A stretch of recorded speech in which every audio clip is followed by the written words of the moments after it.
Okay, so why don't you introduce yourself? My name is John Heimbuck. I'm with Walking Shadow Theatre Company. And what are you doing this year for the Fringe? This year we're doing a show called See You Next Tuesday. It's at the Mixed Blood Theatre. It has been written by Steve Moulds and has been directed by Brian Balcom. And briefly describe it. It is a show about the intersection of politics and language in the battle space of a relationship.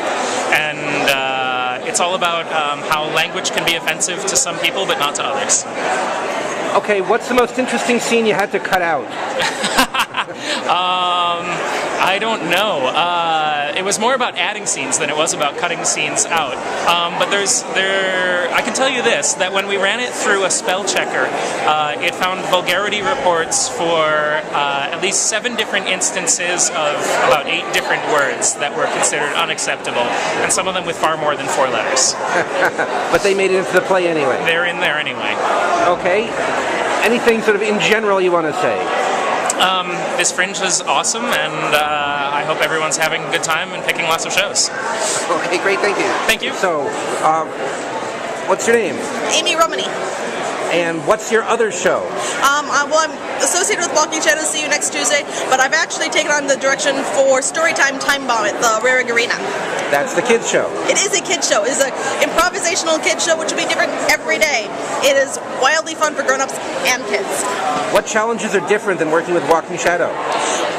Walking Shadow has never done any kind of improv, really, so it was interesting, balancing an improv structure with, trying to keep a play with a specific timeline and, end cap, but working with an improv structure where the suggestions and the story itself is going to change from day to day.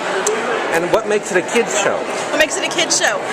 It is about children's book author and illustrator coming together to, as quick as possible, their publisher's doing 45 minutes and they're going to write a book as fast as they can. So they get the kids' help, they get some actors' help, and they create the story and art for the book on the spot. And they do it improv, it's different. And they do improv every day. We have a framework that we work in, but we base so much of it on those suggestions of the kids and trying to involve the kids in the decision-making process and keep them engaged throughout the whole time. Cool. Okay, any last thing you want to say about it? I think I've covered most of it. I'm very excited about it. It's going to be so much fun. Great, well thank you very much. There. Okay, why don't you introduce yourself? My name's Duke Piotr, and I am directing one of these 5 pieces in an adult evening of Shel Silverstein, and the piece is The Lifeboat is Sinking. And my daughter and her boyfriend, now fiance, are the actors. And what drew you to Silverstein? Actually, my daughter is the one that was drawn to Silverstein, and him having been put to legend over children's books, and this was him kind of getting out of this himself, being able to write down. She and John, who is her fiance, read the pieces and thought they were perfect for Fringe. They're a little out there, and so they have put them together.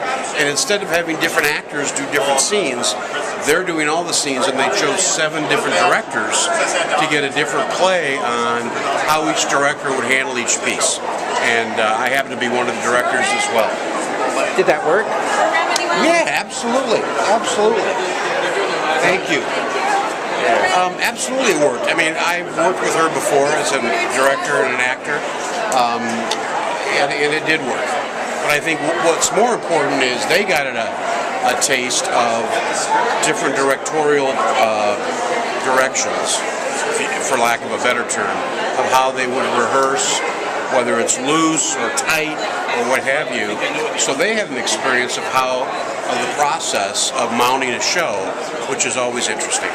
Well, Silverstein himself had many different facets to his work. He does. Actually, my charming partner and wife of 30 years found a Shel Silverstein book in a thrift store, which was nothing but drawings, and they were, I wouldn't call them lewd, but they definitely were out there in terms of the human anatomy being portrayed in a very comical way. What were the challenges of making it into a Fringe show? A screen show? Play? Yeah. I was going to say, if we're doing a screen show, I don't know that I had any challenges other than I live in Chicago and they live here, and so I would only be able to rehearse when I was in town. But I think they had the challenge of not having their own space, so they'd rehearse in their apartment, a coffee shop, wherever one or more gathered with a script. So I think that was a challenge, not having a space. Them managing 7 different directors, that's got to be a challenge. They also produced and did all the business elements of the show. So, they're playing both producer as well as performers, as well as trying to get out and market their piece. So I think it's been a great learning experience for both of them. Any final words? Who is this for? It'll be vlog. I'll give you my card in a minute. All right, great. Well, please go to theater. It's a live format where the magic that happens between what's on stage and what's in the audience has still not been defined.